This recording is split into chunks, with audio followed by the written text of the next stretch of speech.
In case you missed it, your host Kayla Blakesley is at it again. What did she say this time? Tune in to find out right now.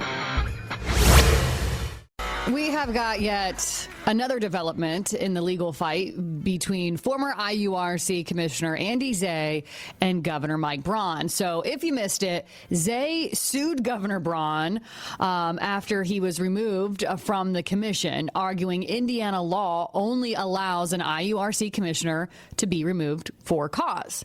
And Andy Zay is claiming he wasn't initially given a reason or any kind of opportunity to respond. Well, now Governor Braun's attorneys are putting their alleged cause for Zay's removal on paper. So there are some new court filings that allege Andy Zay used campaign funds to purchase more than $3,000 worth of these fancy scarves and neckties for IURC employees. They're saying he improperly approved employee bonuses, failed to file a required financial disclosure, and failed to follow certain other state procedures. So Zay is asking the court to reinstate him to the commission, while Governor Braun's attorneys argue the court can't simply use an injunction to put Zay back in a seat. So does Governor Braun now have the for cause he needs under Indiana law? Quite frankly, I have no idea. Someone who does, we've got local attorney Kyle Golf from Golf Legal Group joining us live now with his legal insights. Good morning, Kyle. Good morning, Kayla. Do need to remind the listeners this information is for general purposes only and should not be considered as legal advice. I do need to add a second one of these. I also have no affiliation with either party or any of the parties in this matter. Kyle, boy, oh boy, my head spins just trying to retell and recap that story. It's such an interesting web right now. Hopefully I didn't leave anything out. But, you know, when you and I talked about this story last time, the entire case really did seem to hinge on the two words for cause. And now the governor has actually, you know, laid out his alleged cause, or I should say causes. I mean, does that fundamentally change the whole story? Does that change the case? Well, Kayla, what's so interesting about this case is the plaintiff's allegation here that there wasn't cause, and the governor's position coming in with this memorandum, looks like it was filed just a couple of days ago, stating that they do, and in doing so, certainly what we see is there's no statutory definition of what cause means, at least not within this statute.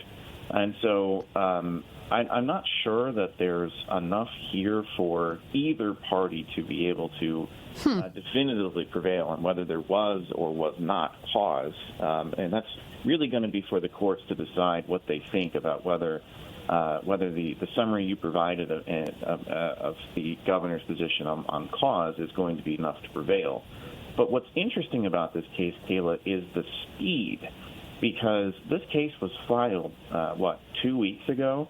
And here we are. The courts have already denied a temporary restraining order, and they are now the parties are still debating the speed of the process in terms of how quickly discovery is going to take place. There's some arguments about the jurisdiction. There's going to be a lot of back and forth on this. The next thing to really look at, Kayla, here is a preliminary injunction hearing, which has been docketed for, I believe, next week. And that really is going to be the first signal that we get about whether the court thinks that the plaintiffs could prevail on the merits of the case down the road. There is a component of preliminary injunction that requires likelihood of success on the merits. So that might be the first indication of what this case might do, and whether the courts are open to the idea that the listed reasons for cause are sufficient to establish cause within the statute. Speaking of speed, I was having a conversation with someone not yesterday, but a couple of days ago. And full disclosure, this person is a friend of Andy Zay's, and this person and I were just talking about the overall timing of how things have kind of went down. I mean, you just said it; things have been moving quickly. But essentially, Zay's argument is, "Hey, you can't fire me without telling me the cause, right?" And and this particular individual said, but then you have Braun saying after the fact, "Well, here's the cause." So, does that matter? Can the state, establish the quote cause after the firing, or did Zay have to be told at the time when he was in fact removed what the cause was? Does my question make sense? Yeah, so there is a component of due process typically afforded to situations with cause, and in the governor's office and the defense in their memorandum, they actually address this. They basically state that they were intending to provide the plaintiff with notice and an opportunity to be heard on the matters in that initial hearing where Zay was let go, and the governor's or the defense basically says that the plaintiff refused to engage, and because then the plaintiff refused to engage, that's when the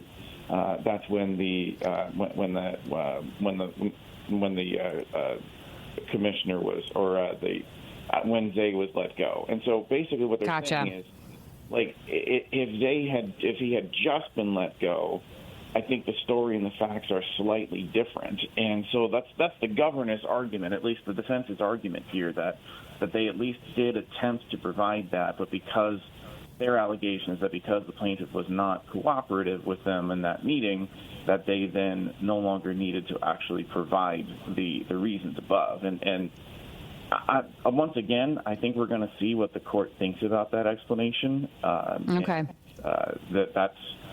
We could see an early indication of what the court thinks on that as soon as the next couple of weeks.